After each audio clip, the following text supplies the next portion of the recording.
أعوذ بالله من الشيطان الرجيم.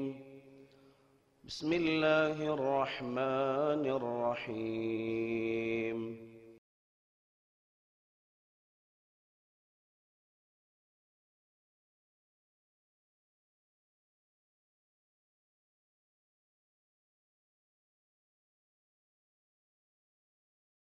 السلام عليكم ورحمة الله وبركاته. الحمد لله والصلاة والسلام على رسول الله وعلى آله وأصحابه أجمعين، أما بعد، فأعوذ بالله من الشيطان الرجيم. بسم الله الرحمن الرحيم.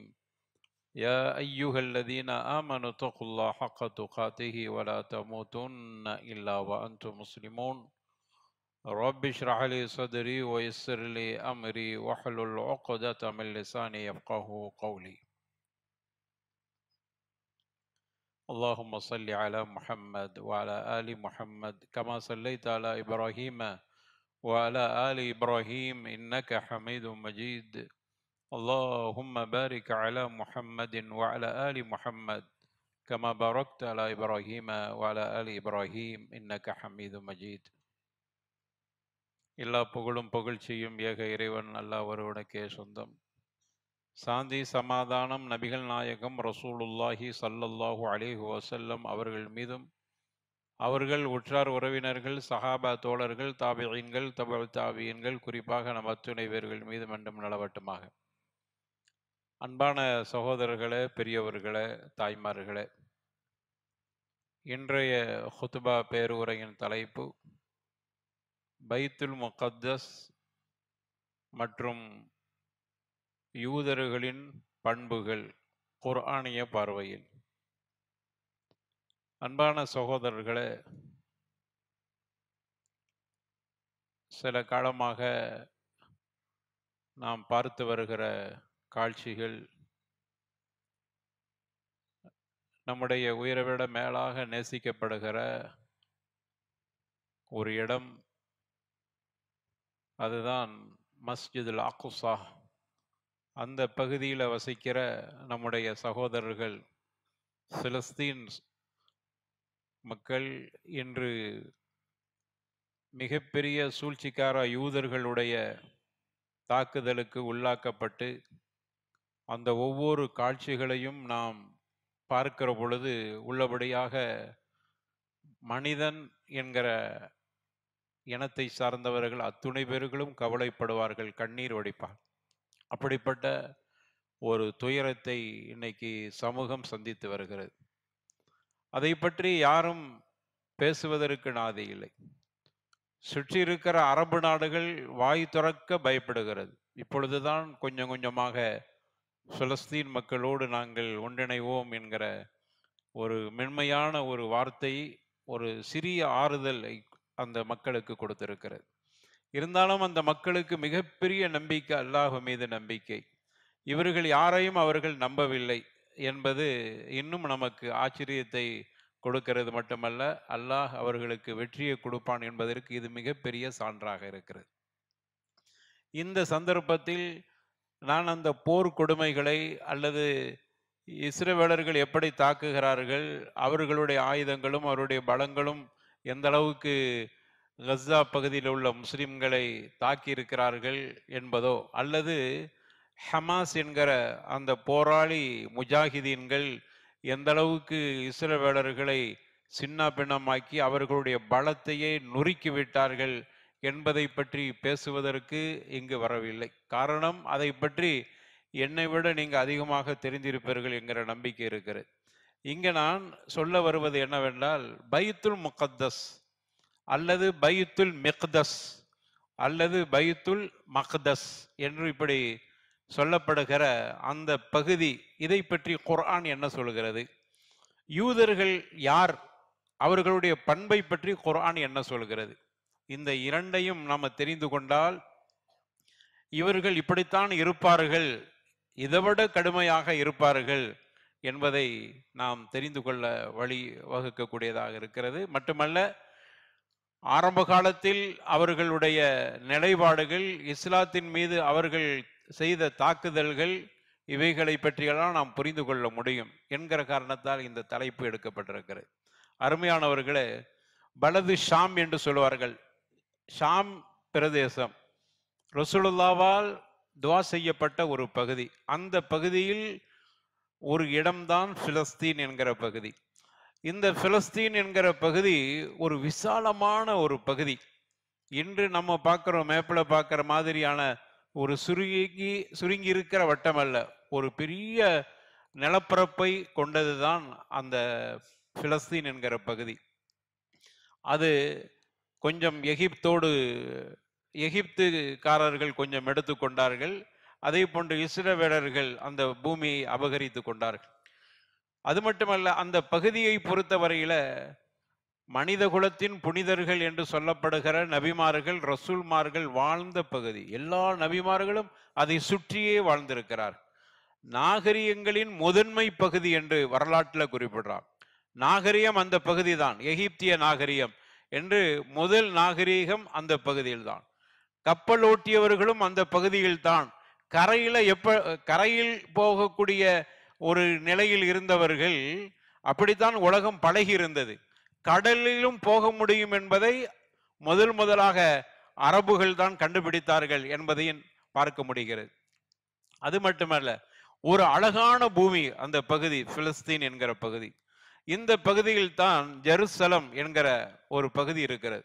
அது ஜெருசலம் என்று இன்று சொல்லப்படுகிறது. ஆனால் அதனுடைய குர்ஆன் சொல்கிறது குதுஸ் என்கிற பகுதி, அல்லது பைத்துல் முகத்தஸ் அல்லது பைத்துல் மிக்தஸ் அல்லது பைத்துல் மக்தஸ் என்று இப்படி குர்ஆனில இதை பற்றி வர்ணிக்கப்படுகிறது.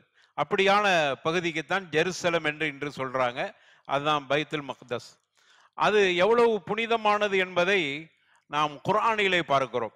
அல்லாஹ்வுடைய தூதர் ஸல்லல்லாஹு அலைஹி வஸல்லம் அவர்கள் அதை எந்த அளவுக்கு சிலாகித்து சொல்லியிருக்கிறார். அல்லாஹ் குர்ஆன்ல சொல்றான். மூசா அலைஹிஸ்ஸலாம் சொன்னாங்க, யா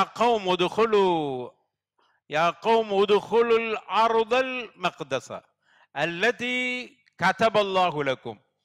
மூசா அலைஹிஸ்ஸலாம் தன்னுடைய அந்த இஸ்ரவேலர்களுக்கு சொல்றாங்க, எனது அருமை கூட்டங்களே, நீங்க இந்த புனிதமிக்க பூமியில் நுழையுங்கள் என்று சொல்றாங்க. மறுத்தார்கள் அவர்கள். அப்படிப்பட்ட வெறுத்த பகுதி தான் இன்னைக்கு தங்களுக்கு வேண்டும் என்று கொண்டாடி கொண்டிருக்கிறார். மூசா அலைஹிஸ்ஸலாமுடைய சொல்லையே கேட்கல. அவங்க சொல்றாங்க, பைத்துல் மக்தஸுக்குள்ள போங்க என்று சொல்லியும் அவர்கள் கேட்க மறுத்தார்கள். அது மட்டுமல்ல, அங்கிருக்கக்கூடிய ஒரு பள்ளிவாசல் மஸ்ஜித் அல் அக்ஸா. அந்த மஸ்ஜித் அல் அக்ஸா யாரு கட்டியது என்று பார்க்கிற பொழுது, ஆதம் அலைஹிஸ்ஸலாம் கட்டினார்கள் அல்லது மலக்குகள் கட்டினார்கள். உலமாக்கள்கிட்ட கருத்து வேறுபாடு. ஆக இந்த இருவர்களில் யாராவது கட்டியிருக்கலாம். ஒன்னு ஆதம் அலைஹிஸ்ஸலாம். ஏனென்றால் முதல் பள்ளிவாசல் கஅபத்துல்லாவுக்கு அடுத்து இரண்டாவதாக உலகத்திலேயே கட்டப்பட்ட பள்ளிவாசல் மஸ்ஜித் அல் அக்ஸா. ஒன்னு மலக்குகளால் அல்லது ஆதம் அலைஹிஸ்ஸலாத்து வஸ்ஸலாம் அவர்கள் கட்டியிருக்கலாம். அதற்கு பிறகு எப்படி கஅபத்துல்லா ஆதம் அலைஹிஸ்ஸலாம் அவர்கள் காலத்தில் கட்டப்பட்டு அது பூமிக்குள் புதைந்து கிடந்து, அதுக்கு பிறகு இப்ராஹிம் அலைஹிஸ்ஸலாத்து வஸ்ஸலாம் அதை கஅபத்துல்லாவை மீண்டும் கட்டி எழுப்பினார்களோ, அதே போன்று ஆதத்தால் அல்லது மலக்கால் கட்டப்பட்ட மஸ்ஜித் அல் அக்ஸா பூமிக்குள் புதைந்திருக்கிறது, சேதமடைந்திருக்கிறது. பூமிக்குள் புதையாம, ஆனால் அந்த பகுதி சரியான முறையில சரியான ஒரு தெளிவான பகுதியாக இல்லாமல் சேதமடைந்திருக்கிற அந்த சந்தர்ப்பத்தில் தான் சுலைமான் அலைஹிஸ்ஸலாத்து வஸ்ஸலாம் அந்த பள்ளிவாசலை மீண்டும் கட்டி எழுப்பினார். எனவே அந்த பகுதி நபிமார்களும் ரசூல்மார்களும் தொழுத ஒரு பள்ளிவாசல் மஸ்ஜித் அல் அக்ஸா என்பது. ரசூலுல்லா கூட அங்க போய் தொழுது இருக்கிறார். அப்படிப்பட்ட ஒரு பள்ளிவாசல். சுலைமான் அலைஹிஸ்ஸலாத்து வஸ்ஸலாம் மஸ்ஜித் அல் அக்ஸாவை பைத்துல் மக்தஸ்ல கட்டின பிறகு அவர்கள் 3 துஆவை கேட்டார். இப்னு மாஜாவுல லைஃபாக பதிவு செய்யப்பட்டாலும் சுனன் நசாயில இந்த செய்தி சஹீஹாக பதிவு செய்யப்பட்டிருக்கிறது. 3 துஆக்களை கேட்கிறார்கள் சுலைமான் அலைஹிஸ்ஸலாம். மஸ்ஜித் அல் அக்ஸாவை கட்டிட்டாங்க பெரிய அளவுல. அப்போ துஆ கேட்கிறாங்க, ஹுக்மன் யுசாதிஃபு ஹுக்மஹு, முதல் துஆ. இரண்டாவது கேட்டாங்க, வ முல்கன் லா யம்பகி லி அஹதின் மின் பஅதிஹி. மூணாவது, வ இல்லா யதி ஹாதல் மஸ்ஜித அஹதுன் லா யுரீது இல்லா ஸலாத ஃபீஹி அக்ரஜ மின் துனூபிஹி கயௌமி வலததுஹு உம்முஹு. அவுகமாக்கல் அலைஹி ஸலாத்து வஸ்ஸலாம். சுலைமான் அலைஹி ஸலாத்து வஸ்ஸலாம் கேட்ட 3 துவாக்கள். இறைவா, நான் ஒரு தீர்ப்பை சொன்னால் அந்த தீர்ப்பு உனக்கு மாற்றமாக இருக்கக்கூடாது. உன்னுடைய நீ என்ன தீர்ப்பை சொல்லணும்னு நினைக்கிறாயோ அதே போன்று தீர்ப்பை சொல்லுகிற ஆற்றலை எனக்கு தா. ஏன்னா அவங்க பெரிய ஆட்சி அதிகாரத்தில் இருக்கிறாங்க, தீர்ப்பு சொல்ற இடத்துல இருக்கிறாங்க. எனவே அல்லாஹ் கிட்ட அப்படி துவா கேட்கிறாங்க மஸ்ஜிதுல் அக்ஸாவை கட்டியவுடன். அடுத்து 2வது துவா, எனக்கு கொடுத்திருக்கிற ஆட்சி அதிகாரம், ஒரு நீண்ட நிலப்பரப்பை ஆளுகிற ஆட்சி அதிகாரத்தை கொடுத்திருக்கிறாய், இது மாதிரியான வாய்ப்பை வேறு யாருக்கும் உலகத்தில் கொடுக்க கூடாது அப்படின்னு ஒரு துவா. 3வது கேட்டாங்க, இந்த மஸ்ஜித் ஹாதல் மஸ்ஜித், இந்த மஸ்ஜிதுல் அக்ஸா பள்ளிக்குள் யாராகிலும் தொழ வர வேண்டும் என்கிற நீயத்தோடு தொழ வந்து அவர்கள் தொழுதிட்டு இந்த பள்ளிவாசல் இருந்து புறப்படுகிற பொழுது அன்று பிறந்த பாலகனை போன்று போக வேண்டும் என்று துவா செய்தார். ரசூலுல்லாஹி ஸல்லல்லாஹு அலைஹி வஸல்லம் சொல்றாங்க, இந்த 3 துவாவில் 2 நமக்கு தெரிந்தது அங்கீகரிக்கப்பட்டு விட்டது. ஒன்று, அவர்களுடைய ஆட்சி அதிகாரத்தை போன்று உலகத்துல யாருமே இல்லை. அவங்க சொன்ன தீர்ப்பு மாதிரி யாருமே சரியான தீர்ப்பை சொன்னது இல்லை. 3வது ஒன்று சொன்னார்களே, இதுக்குள் நுழைந்து அவர்கள் தொழுது விட்டு வெளியில போகும்போது பாவமற்றவராக போக வேண்டும், அன்று பிறந்த பாலகன்னா மன்னிக்கப்பட்டவராக போக வேண்டும் என்று துவா செய்தார்களே, அந்த விஷயத்துக்காக அப்படி நாம் ஆதரவு வைப்போம், நாம் ஒவ்வொருவர்களுக்கும் அந்த நசீபு கிடைக்கட்டும் என்று ரசூலுல்லாஹி ஸல்லல்லாஹு அலைஹி வஸல்லம் அவர்கள் சொன்னார். அப்படிப்பட்ட ஒரு புனிதமான இடம், புனிதமான பள்ளிவாசல் அங்கு இருக்கிறது. அதே மாதிரி தஜ்ஜாலுடைய வருகை, பிற்காலத்தில் தஜ்ஜால் என்கிற கொடியவன் எல்லா இடங்களுக்கும் செல்வான். ஆனா 4 மஸ்ஜிதுகளுக்கு பக்கம் செல்ல முடியாது. அதுல ஒன்று மஸ்ஜிதுல் ஹராம், மக்காவுல இருக்கக்கூடிய பள்ளி. ஓ மஸ்ஜிது மதீனா, மதீனாவுல உள்ள பள்ளி. ஓ மஸ்ஜிது தூர், தூர் சீனா என்று சொல்லுகிற அதே பகுதியில ஜபலுல் குதுஸ் என்று சொல்வார்கள், அந்த பகுதியில் இருக்கக்கூடிய, அதுவும் பைத்துல் மக்தஸை சார்ந்த ஒரு பள்ளிவாசல் மஸ்ஜிது தூர். அடுத்தது மஸ்ஜிதுல் அக்ஸா, மஸ்ஜிதுல் அக்ஸா என்கிற பைத்துல் மக்தஸ்ல இருக்கக்கூடிய இந்த புனித பள்ளி. இந்த 4 பள்ளிவாசலின் பக்கம் தஜ்ஜால் வரவே முடியாது. அந்த அளவுக்கு பாதுகாக்கப்பட்ட ஒரு புனிதமிக்க இடமாக இருக்கிறது. அது மட்டுமல்ல, இந்த பள்ளிவாசலை பற்றி ரசூலுல்லாஹி ஸல்லல்லாஹு அலைஹி வஸல்லம் சொன்னாங்க, உங்களில் யாராகிலும் பயணமானால் 3 பள்ளிக்கு நன்மை கிடைக்கும் என்கிற விதத்தில் பயணமாகுங்கள். ஒன்று மக்காவுல இருக்கக்கூடிய பள்ளிவாசல், 2வது எனது பள்ளி மஸ்ஜித் நபவி மதீனாவுல உள்ள பள்ளி, 3வது மஸ்ஜிதுல் அக்ஸா என்று சொன்னார். இந்த 3 பள்ளிக்கும் நாம் பிரயாணமாகிற பொழுது நன்மை என்கிற அடிப்படையில் செல்கிற பொழுது நன்மை கிடைக்கும் என்பதை ஹதீசுகள்ல பார்க்கிறோம். அந்த அளவுக்கு புனிதமிக்க பள்ளிவாசல். ரசூலுல்லாஹ்ட்ட கேட்கப்பட்டது, முதல்ல கட்டப்பட்ட பள்ளிவாசல் எது என்று கேட்ட உடனே அல்லாஹ்வுடைய தூதர் ஸல்லல்லாஹு அலைஹி வஸல்லம் சொன்னாங்க மஸ்ஜிதுல் ஹராம். சும்ம ஐ, பிறகு எது என்று கேட்கப்பட்ட பொழுது மஸ்ஜிதுல் அக்ஸா என்று ரசூலுல்லாஹி ஸல்லல்லாஹு அலைஹி வஸல்லம் சொன்னாங்க. எத்தனை ஆண்டு வித்தியாசம் என்று சொல்கிற பொழுது 40 சனா என்று சொன்ன 40 ஆண்டுக்கு பிறகு மஸ்ஜிதுல் ஹராம் கட்டி 40 வருஷத்துக்கு பிறகு மஸ்ஜிதுல் அக்ஸா கட்டப்பட்டன. அதனால முதல் மனிதர்கள் எந்த பகுதியில் உலாவினார்களோ, நடந்து சென்றார்களோ, அப்படிப்பட்ட புனிதமிக்க இடத்திற்குத்தான் இன்னைக்கு இஸ்லாமிய சமூகம் தங்களுக்கு வேண்டும் என்று போராடி கொண்டிருக்கிறது. அருமையானவர்களே, இந்த பைத்துல் மக்தஸ் என்பது எப்படிப்பட்ட ஒரு பாரம்பரியத்தில் இருக்கிறது என்றால், அந்த பகுதியில் வசித்தவர்கள ஆபிரகாம் என்று சொல்லக்கூடியவர், அவருக்கு பிறந்தவர் தான் ஐசக் என்று சொல்லக்கூடியவர், அவருடைய மகன் தான் ஜேக்கப் என்று சொல்லக்கூடியவர், அவருடைய பிள்ளைகள் தான் இன்று இருக்கிற இஸ்ரவேலர்கள். இது இஸ்ரவேலர்கள் சொல்கிற அவர்களுடைய ஒரு கணக்கு. இஸ்லாம் அதைத்தான் சொல்லுகிறது.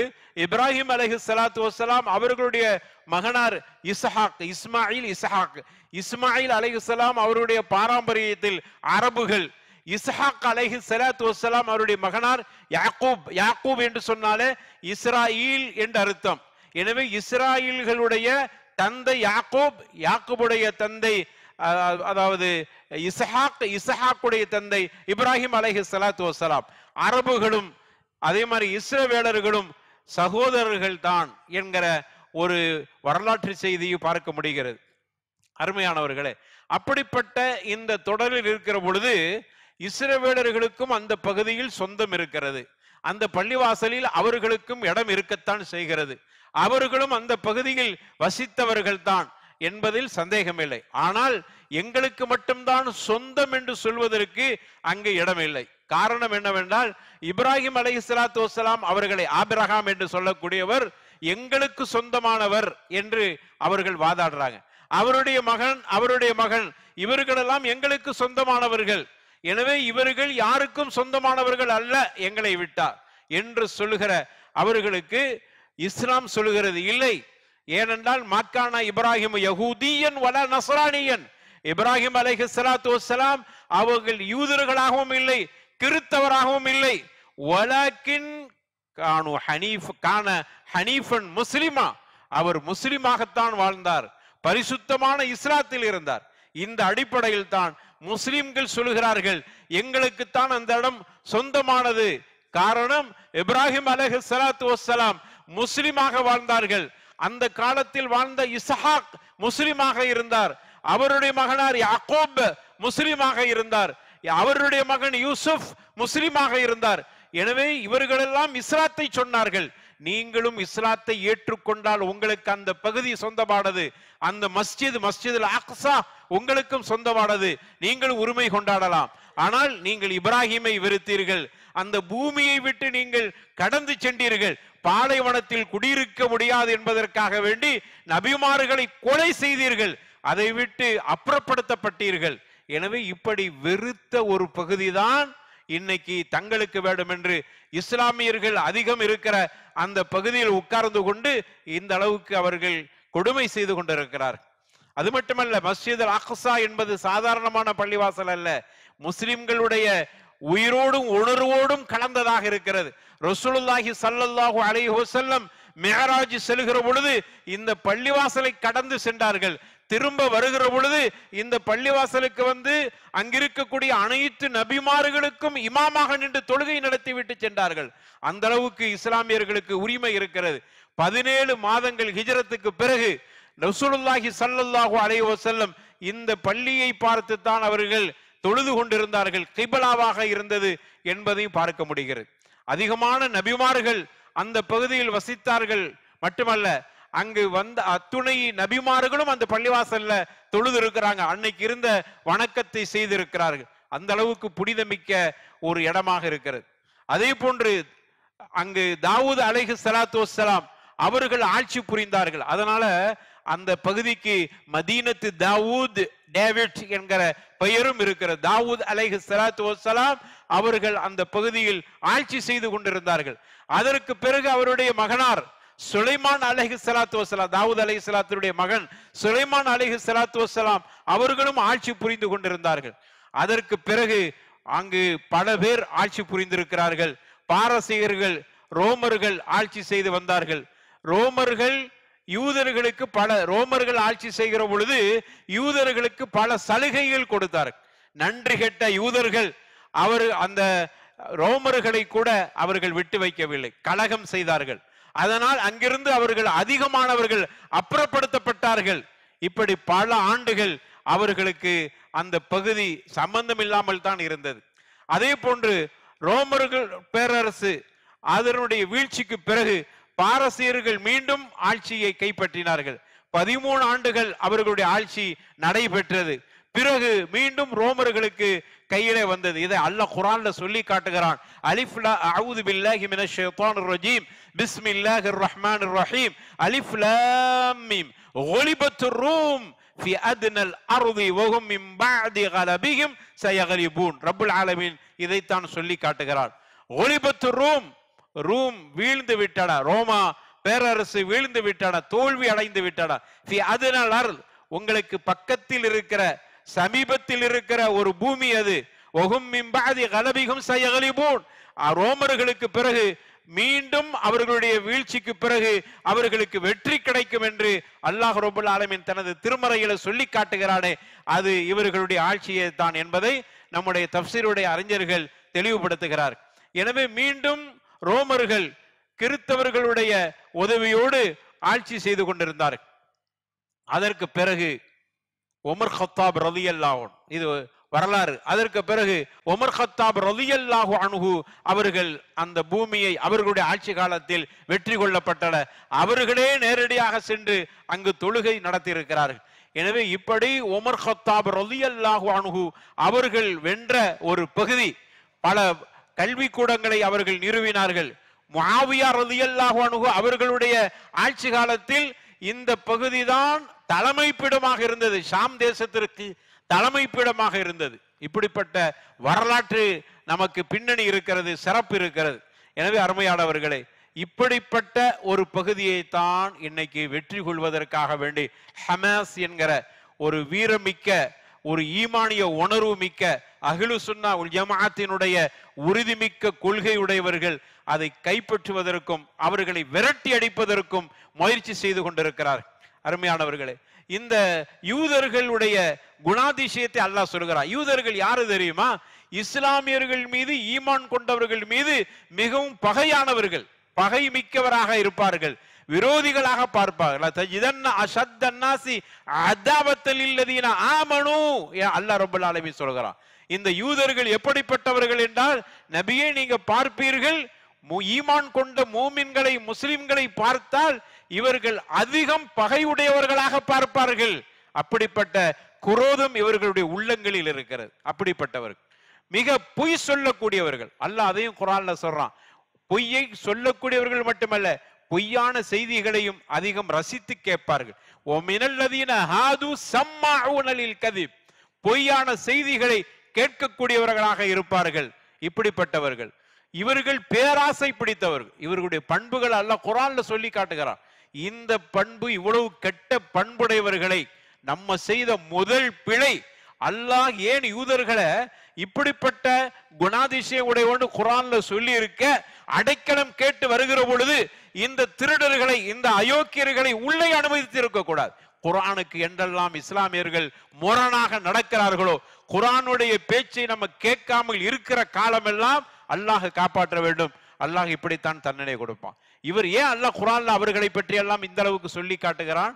புரிந்து கொள்ளுங்கள், உங்களுக்கு படிப்பனையாக இருக்கிறார்கள், இவர்கள்ட்ட ஜாக்கிரதையாக இருங்கள் என்று குர்ஆன் சொல்லுகிறது. குர்ஆனை மீறினார்கள் இஸ்லாமியர்கள், அவர்களுக்கு அடைக்கலம் கொடுத்தார். எல்லா நாடும் துரத்தி விடுகிற நேரத்தில் நீங்கள் எப்படி அடைக்கலம் கொடுக்கலாம்? உங்களுக்கு குர்ஆன் சொல்லி காட்ட இல்லையா? அல்லாஹ் சொல்கிறான், பேராசை பிடித்தவர்கள். வல தஜிதன்னஹும், ரசூலுல்லாஹ் பார்த்து சொல்றான், உறுதியாக, நிச்சயமாக, அந்த நூன் தைக்கீது என்றெல்லாம் அரபியில சொல்லுவாங்க. அப்ப இதை போட்டு அல்லாஹ் சொல்லுகிறான், ரொம்ப உறுதியா சொல்லுகிறான், நிச்சயமாக, உறுதியாக, அஹரசன்னாசி அலா ஹயாத்தின், உலகத்துல நீண்ட காலம் வாழ வேண்டும் என்று அஹ்ரஸ், ரொம்பவும் பேராசை பிடித்தவர்கள். ஒமினல்லதீன அஷ்ரகு, அதாவது முஷ்ரிக்காக இருக்கக்கூடியவர்களை விட பேராசை பிடித்தவர் இவர். சிலை வணங்கிகளை விட மிகவும் மோசமானவர்கள், பேராசை பிடித்தவர். யவது அஹதுகும் லவ் யஅம்மரு அல்ஃபஸனா, 1000 ஆண்டுகள் இந்த உலகத்தில் வாழ வேண்டும் என்று ஆசை. அல்லாஹ் சொல்றான், 1000 ஆண்டுகள் இந்த உலகத்தில் வாழ வேண்டும் என்று ஆசைப்படக்கூடியவர்கள் அவர்கள். அப்படியோ ஒரு கால் 1000 ஆண்டுகள் அவர்களை வாழ வைத்தாலும் அல்லாஹ்வுடைய வேதனையில் இருந்து அவர்கள் தப்பிக்கவே முடியாது. நல்ல காரியம் செய்ய மாட்டான்னு அர்த்தம். எந்த நல்ல காரியமும் செய்ய மாட்டான். புனிதமான காரியங்கள் எதுவும் செய்யாதவன் தான் இந்த யூதர்கள். குர்ஆன் இவ்வளவு தெளிவாக சொல்கிறது. அப்படி இருக்கிற பொழுது அந்த யூதருக்கு நீங்க இடம் கொடுக்கலாமா? நபிமார்களை கொலை செய்தார்கள். அல்லாஹ் சொல்கிறான், எந்த காரணமும் இல்லாம ஹக்க சொன்னதனால் நபிமார்கள் எல்லாம் கொல்லப்பட்டார்கள். நபிமார்கள் வாழ்ந்த பூமியிலே நபிமார்களை வெறுத்து கொன்ற உங்களுக்கு என்ன வேலை இருக்கிறது? இதுதான் இஸ்லாமியர்களுடைய கேள்வி, இதுதான் இஸ்லாமியர்களுடைய உணர்வுகள். நபிமார்களை கொண்டீர்கள், நபிமார்கள் வசித்த பகுதி அது. அப்படி இருக்கிற பொழுது உங்களுக்கு அங்கு வேலை இல்லை. அதே போன்று அவர்கள் கோழைகள். இன்னைக்கு உலகமே பயப்படுகிறது இஸ்ரவேலர்களை பார்த்து. அவர்கள்ட்ட இருக்கக்கூடிய ஆயுதங்கள், அவர்கள்ட்ட இருக்கக்கூடிய எத்தனையோ பலம் சக்தி வாய்ந்த அப்படிப்பட்ட வெடிபொருள்களை பார்த்து உலகம் பயந்து கொண்டிருக்கிறது. இஸ்லாமியர்கள் மட்டும் பயப்படல, குறிப்பாக ஹமாஸ் அமைப்பினர்கள் பயப்படல. அவர்கள் மட்டும்தான் குர்ஆனை இந்த விஷயத்துல புரிந்திருப்பார்கள் என்று நினைக்க முடிகிறது. அரபுகள் கூட பயந்து கொண்டிருக்கிறார்கள். அரபு ஆட்சியாளர்கள் கூட கண்டித்து பேச முடியவில்லை அவர்களால். ஹமாஸை நேரடியாக ஆதரிக்க முடியவில்லை. பிலஸ்தீனை ஆதரிப்பதாக சொல்கிறார்கள், இதற்காக வேண்டி போராடி கொண்டிருக்கக்கூடிய அப்படிப்பட்ட அற்புதமான ஒரு முஜாஹிதினை ஆதரிக்க முடியாதவர்கள் தான் இன்னைக்கு அரபுலகத்தை ஆண்டு கொண்டிருக்கிறார். அல்லாஹ் சொல்றான், கோழை என்பதற்கு அல்லாஹ் சொல்றான், லா யுகாத்திலூனக்கும் ஜமீஅன், இந்த யூதர்கள் ஒட்டுமொத்தமாக உங்களோடு சண்டைக்கு வரமாட்டார்கள். இல்லா ஃபீ குரம் முஹஸ்ஸனா, அப்படியே வந்தாலும் கூட ஒரு பாதுகாப்பான கோட்டைக்குள் இருந்து கொண்டு வருவார்கள். மற்றவங்களை எல்லாம் பாதுகாப்புக்கு அழைத்து அவர்களை முன் தள்ளிவிட்டு தான் போருக்கு வருவாங்க. அல்லாஹ் அப்படியே இவர்களுடைய குணத்தை சொல்லி காட்டுகிறான். அல்லது ஜுதர், அல்லது அவர்கள் ஏதாவது சுவர் தடுப்புகள் இருந்தால் அதுக்கு பின்னாடி ஒளிந்து கொண்டு உங்களை அடிக்க வருவார்கள். நேரடியாக மோத மாட்டார். காரணம் என்ன தெரியுமா? பாசுகும் பைனகும் ஷதீதுன், அவர்களுக்கு மத்தியிலே அவர்கள் ஒன்றுபடவில்லை. ஒருவன் ஒருவனை திண்டு விடுவதை போன்றிருக்கிறான் அவர்களுக்கு மத்தியிலே. அதுமல்ல, தஹ்சிபுகும் அல்லது தஹ்சபுகும் அல்லது தஹ்சுபுகும், மூன்று வகையாக கிராத் இருக்கிறது. தஹ்சிபுகும் ஜமீஅன், அவர்கள் அனைவர்களும் எப்படி எண்ணிக்கொண்டிருக்கிறார்கள்? உங்களை தாக்கிடுவார்கள் நீங்க எண்ணிக்கிட்டு இருக்கிறீங்க. ஆனா அவர்கள் அனைவர்களும் ஒவ்வொருத்தருக்கு ஒருவர் பிடிக்காதவர்களாக இருக்கிறார். குலூபுகும் ஷத்தா, மாறுபட்டம் எதையுடையவர்கள், பிரிந்து கிடக்கிறார்கள். ஆனால் வெளியில் உங்களை அடிப்பதற்கு அவர்கள் அணிதிரண்டு வருவதை போன்றிருக்கிறது. கோழைகள், நீங்கள் அவரை புரிந்து கொள்ளுங்கள். ஹமாஸ் மட்டும்தான் விளங்கி இருக்கிறார். கோழைகள், இவர்களை அழிக்க எங்களால் முடியும் என்கிற அந்த துணிவோடு போனார். உன்னுடைய எந்தவித ஆயுதங்களும் எங்களை ஒன்றும் செய்ய முடியாது. எங்களுடைய ஈமானுக்கு மத்தியில், எங்களுடைய உணர்வுக்கு மத்தியில், எங்களுடைய சிந்தனைக்கு மத்தியில், எங்களுடைய இப்படிப்பட்ட உணர்ச்சியை ஒண்ணுமே செய்ய முடியாது உன்னுடைய ஆயுதங்கள் என்பதை அவர்கள் துணிந்து சென்றார். பரவாயில்லை, எங்கள பல பேரை நாங்கள் இழந்தாலும் பரவாயில்லை, நாங்க இந்த உலகத்தில் கோழைகளாக வாழ்வதை விட ஒரு முஸ்லிமாக ஷஹீதாக வாழ்வதுதான் எங்களுடைய புனித பகுதியை பாதுகாப்பதற்காக வேண்டி எங்களில் எத்தனை பேர்களை நாங்கள் பலி கொடுக்க தயாராக இருக்கிறோம். இதுதான் இஸ்லாமியர்களுடைய உணர்வுகள். அது மட்டுமல்ல, இவர்களை பற்றி அல்லாஹ் ரப்பல் ஆலமீன் சொல்கிறான், மோசடிக்காரர்கள். ஒப்பந்தம் போட்டீங்கன்னா அந்த ஒப்பந்தத்துக்கு மாறு செய்வார்கள். அவக்குள்ளமா ஆகது அகதன் நபதகும் ஃபரீக்கும் மின்ஹும், அவர்கள்ட்ட ஒப்பந்தம் போட்டீர்கள் என்றால் அந்த ஒப்பந்தத்தை அவர்களில் ஒரு சிலர் தூக்கி வீசி விட, நாபதாங்கிறான்ல, வீசி விடுவார்கள். அந்த ஒப்பந்தத்தை எல்லாம் மீறக்கூடியவர்கள் குழப்பவாதிகள். அவர்கள் பூமியில குழப்பம் செய்து கொண்டு இருக்கக்கூடியவர்கள். இப்படிப்பட்ட குணாதிசயம் உடையவர்கள் அவர்கள் என்று ரப்புல் ஆலமீன் சொல்கிறான். கஞ்சர்கள், ஈவு இரக்கம் இல்லாதவர்கள், பகீல், கஞ்சர்கள். வகாலத்தில் யஹூது யதுல்லா மக்லூலா குல்லத் ஐதீஹிம், அல்லாஹ் ரப்புல் ஆலமீன் சொல்கிறான். அல்லாஹ்வை பார்த்து அல்லாஹ்வுடைய கை இடுக்கமாக இருக்கிறது என்று சொல்கிறார்கள்.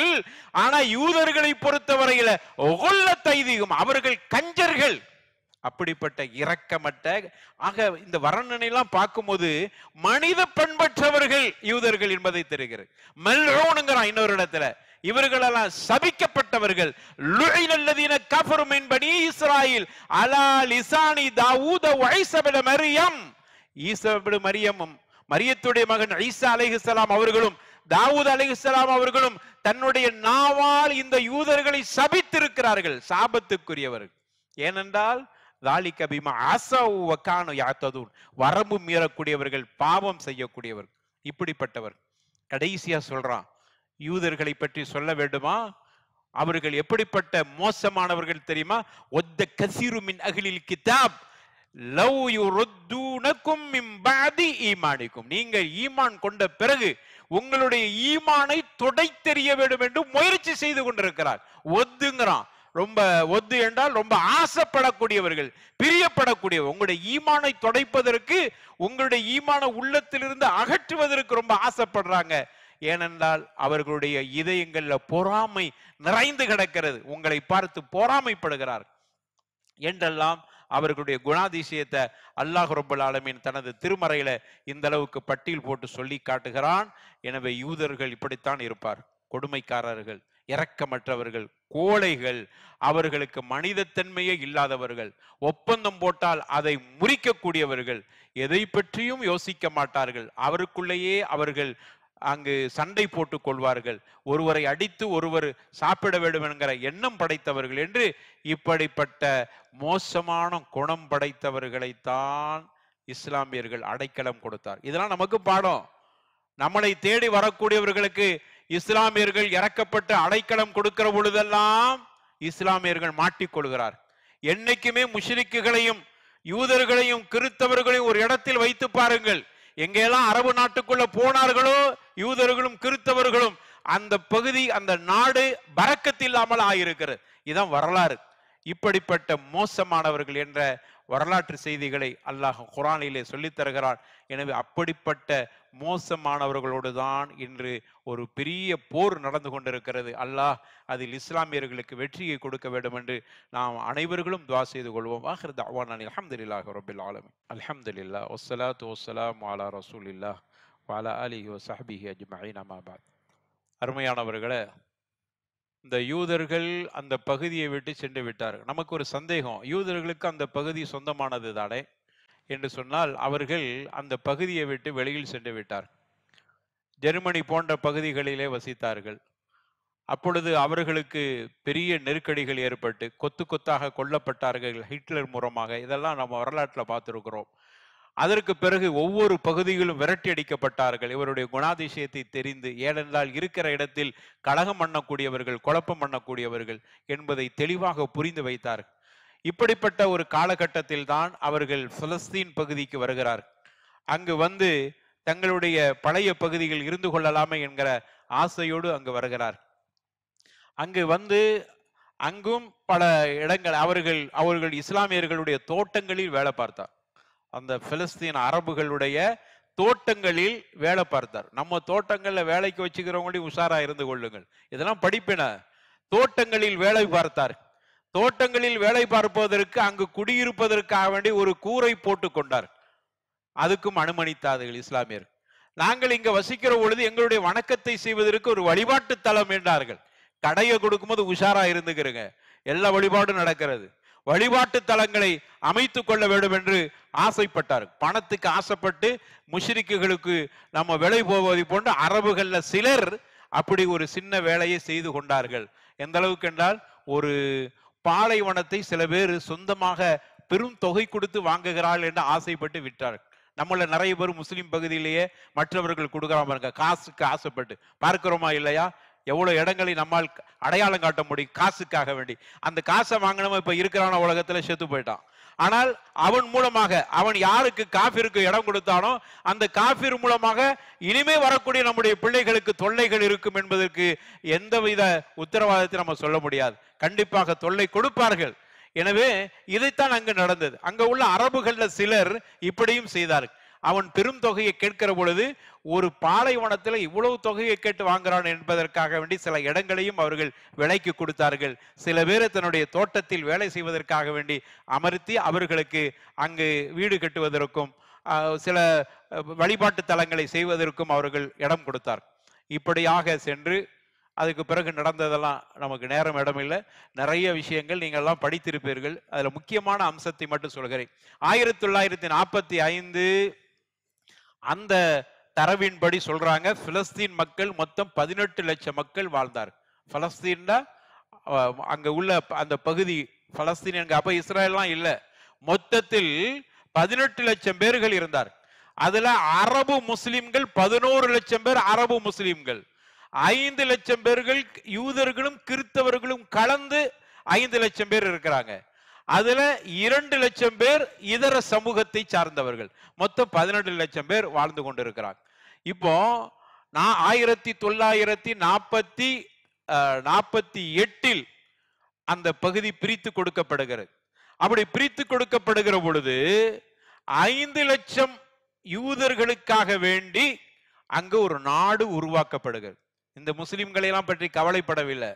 இவ்வளவு முஸ்லிம்கள் இருக்கிறார்கள். அதுக்குள்ள நடந்த அரசியல், அதற்குள்ள நடந்த போர்கள், அதுல எகிப்து உள்ள நுழைந்து அவங்களும் ஆதரவு கொடுத்து கடைசியில அந்த பலஸ்தீன்ல ஒரு பகுதி அவங்களும் தங்களுக்கு சொந்தமாக்கி கொண்டது என்கிற இந்த வரலாறுலாம் உள்ள இருந்தாலும் கூட 1948 இஸ்ரேல் என்கிற தனி நாடு பலஸ்தீன் என்கிற பகுதியில உருவாக்கப்படுகிறது.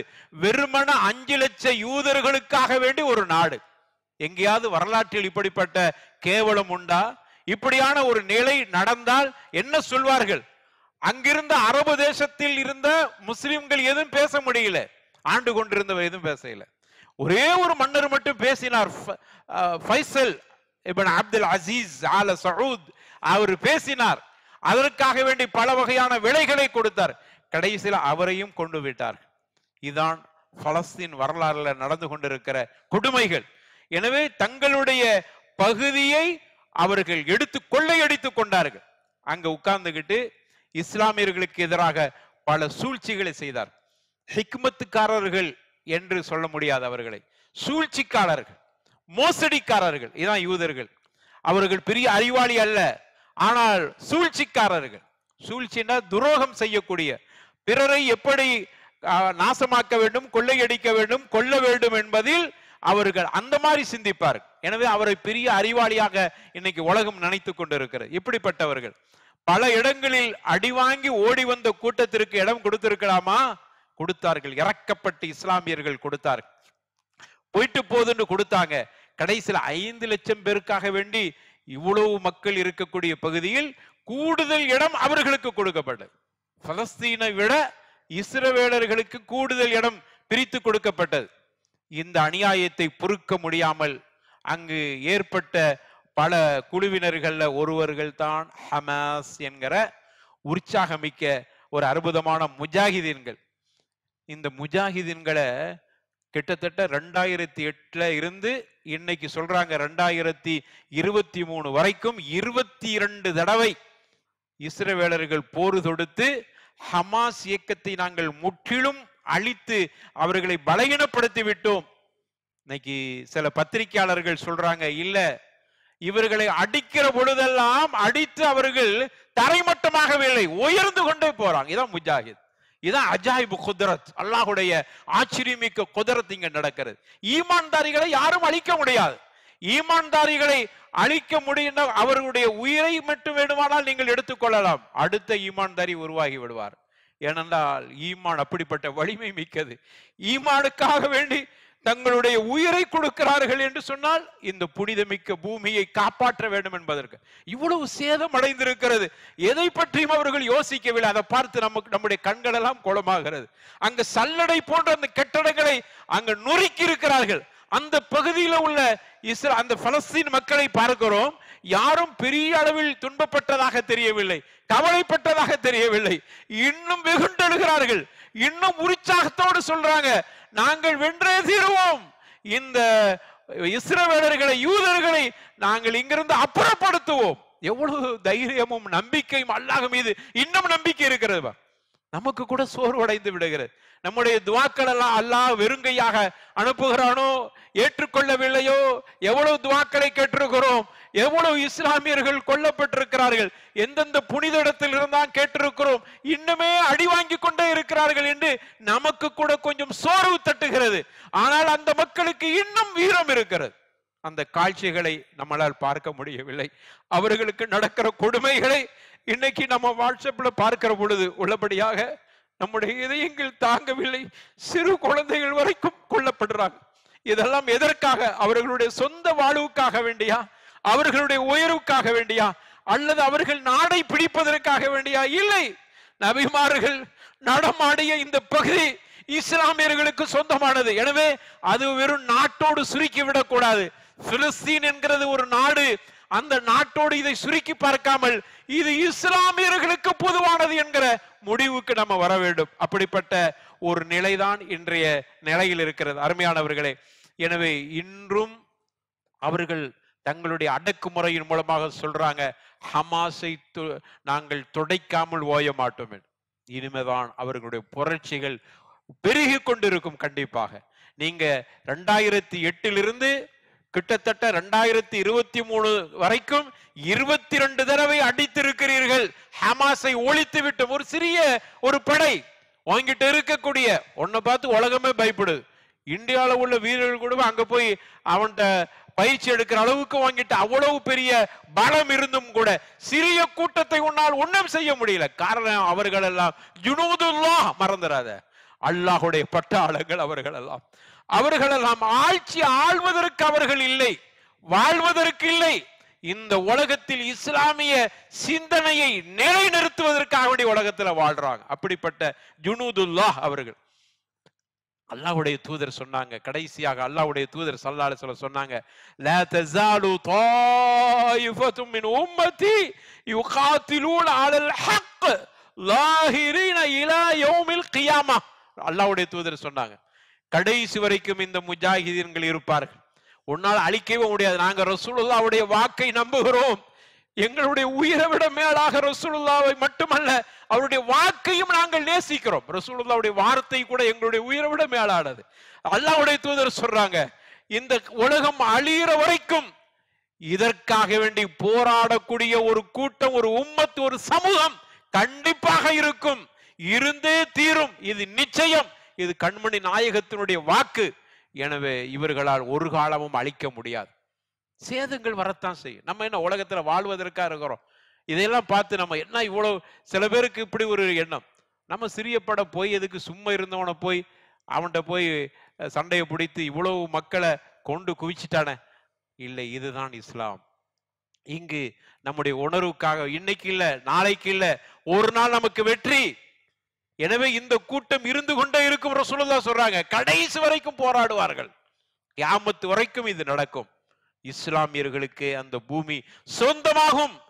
மஸ்ஜிதுல் அக்ஸா நமது கைக்கு கண்டிப்பாக வரும். இது ரசூலுல்லாஹ்வுடைய வாக்கு. அப்படிப்பட்ட ஒரு நிலையை நம்ம நினைக்கிற பொழுது ஒரு வகையில் சேதங்கள் கூடுதலாக இருந்தாலும் நமக்கு ஒரு நம்பிக்கையும் உறுதியும் இருக்கிற. எனவே அருமையானவர்களே, நம்முடைய எல்லா துவாக்கள்லையும் நம்முடைய தொழுகைகள்லையும் அந்த முஜாஹிதர்களுக்காக வேண்டி நம்ம துவா செய்ய வேண்டும். குனூத் நாசிலா நம் கடமையாக்கி நாம் அதை ஒவ்வொருத்தர்களும் செய்யணும். சுன்னத்தான தொழுகைகளும் துவா கேளுங்க அவர்களுக்காக வேண்டி. அவர்களுக்காக வேண்டி அழுது கேளுங்க. தஹஜ்ஜுடைய நேரத்தில் கேளுங்க, அந்த முஜாஹிதீன்கள் வெற்றி பெற வேண்டும் என்று. ஏனென்றால் அது எல்லா மக்களுக்கும் சொந்தமான பகுதிக்காக வேண்டி அந்த ஒரு சிறிய கூட்டம் நமக்கெல்லாம் சேர்த்து போராடி கொண்டிருக்கிறார்கள் என்பதை நாம் புரிந்து செயல்பட வேண்டும். அல்லாஹ் ரப்பல் ஆலமீன் அந்த முஜாஹிதீன்களுக்கு அல்லாஹ் வெற்றியை கொடுப்பானாக. மஸ்ஜிதுல் அக்ஸாவையும் அதை சுற்றி இருக்கிற பகுதியும் நமக்கு சொந்தமாக்கி கொடுப்பானாக. நம்முடைய இடங்களை அபகரித்த அந்த இஸ்ரவேலர்கள் அல்லாஹ் நீ தரமட்டமாக ஆக்கிவிடும். ரப்பிடத்துல நாம் இந்த நல்ல சந்தர்ப்பத்தில் கேட்டுக்கொள்வோம், அல்லாஹ் ஏற்றுக்கொள்வானாக. வாஹிர் தஅவானா அல்ஹம்துலில்லாஹி ரப்பில் ஆலமீன். வலதிக்ருல்லாஹி அக்பர். வல்லாஹு யஅலமு மா தஸ்னஊன்.